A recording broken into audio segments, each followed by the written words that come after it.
प्रणाम। ही संसार सहावम चरियम नेहाणुरागरत्ताभि जे पुवण हे डिठ्ठा ते अवरणे नदी संति। संसार का स्वभाव कैसा है? जो पूर्व में स्नेह के अनुराग से रक्त दिखाई देते थे, यानी कि स्नेह के अनुराग से भरे हुए दिखाई देते थे, वे थोड़े समय बाद वैसे दिखाई नहीं देते। प्रदेशी राजा और सूर्यकांता महारानी के बीच कितना अपूर्व प्रेम था। वे दोनों एक दूसरे के वियोग को सहन नहीं कर पाते थे, परंतु वह प्रेम कब तक टिका रहा? उसी सूर्यकांता महारानी ने अपने पति प्रदेशी राजा को जहर का कटोरा पिला दिया और अपने ही नाखूनों से उसका गला दबोच दिया था। प्रशमृति सूत्र में संसार के प्रेम को धिक्कारते हुए कहा है, संसार में निर्दोष प्रेम कहाँ मिलता है? वह तो प्रेम के नीचे छुपा हुआ कोरा स्वार्थ ही होता है। सुनी हुई घटना है, मुंबई में दो भाई रहते थे। उन दोनों में अपूर्व प्रेम था। एक दिन छोटे भाई ने बड़े भाई को अपने घर आने के लिए आमंत्रण दिया। दोनों भाई एक ही टेबल पर बैठकर एक ही थाली में भोजन कर रहे थे। बहुत ही आनंद से दोनों भाइयों ने खाना खाया और भोजन की समाप्ति के बाद पता नहीं क्या घटना बनी।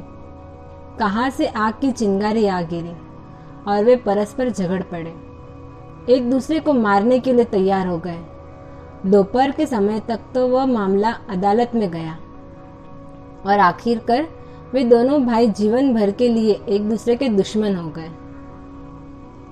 वृक्ष जब तक हरा भरा है, तब अनेक पक्षी आकर उस पर अपना घोंसला बनाते हैं। लोग उस वृक्ष की शीतल छाया के नीचे आनंद अनुभवते हैं। माली भी आकर उस वृक्ष का सिंचन करता है, पर जैसे ही वह वृक्ष जीर्ण हो जाता है, फल फूल कुछ भी नहीं होते, तब उस वृक्ष के पास कौन आता है? अर्थात अगर तुम्हारे पास धन है, पद है अथवा शक्ति है, तो दुनिया तुमसे प्रेम करेगी, तुम्हारे प्रति आदर भाव व्यक्त करेगी। परंतु यदि तुम्हारे पास इनमें से कुछ भी नहीं है, तो तुम्हारे ही स्वजन मित्र तुमसे दूर रहने की कोशिश करेंगे। इसीलिए तो प्रभु महावीर ने कहा है, संसार स्वार्थ से भरा हुआ है, संसार के संबंध स्वार्थ से भरे हुए हैं।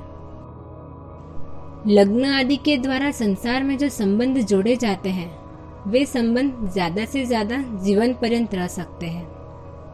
प्रेजेंट टाइम में तो इन संबंधों के बीच हर एक सेकंड खतरा है।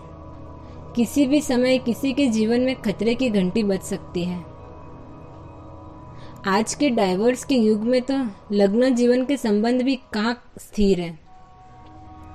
अमेरिका जैसे देश में तो एक ही स्त्री अपने जीवन में डाइवोर्स द्वारा 10-10 पति कर लेती है। संसार में जड़ पदार्थ यानी कि पुद्गल का सौंदर्य भी कहाँ स्थिर है। कितनी ही बार आपने अनुभव किया होगा कि किसी वस्तु को देखकर सुबह मन खुश हो जाता था, शाम को उसी वस्तु को देखकर मन उद्विग्न यानी कि क्रोध आ जाता है। आश्चर्य की बात तो ये है कि यह सब जानते हुए भी मोह के कारण व्यक्ति स्नेही जनों को खुश करने में लगा हुआ है। इसी पर एक कविता याद आती है। जूठी जगनी पुद्गल बाजी, त्या नही रहिए राजी, तन धन यौवन साथ न आवे, आवे न मात पिताजी।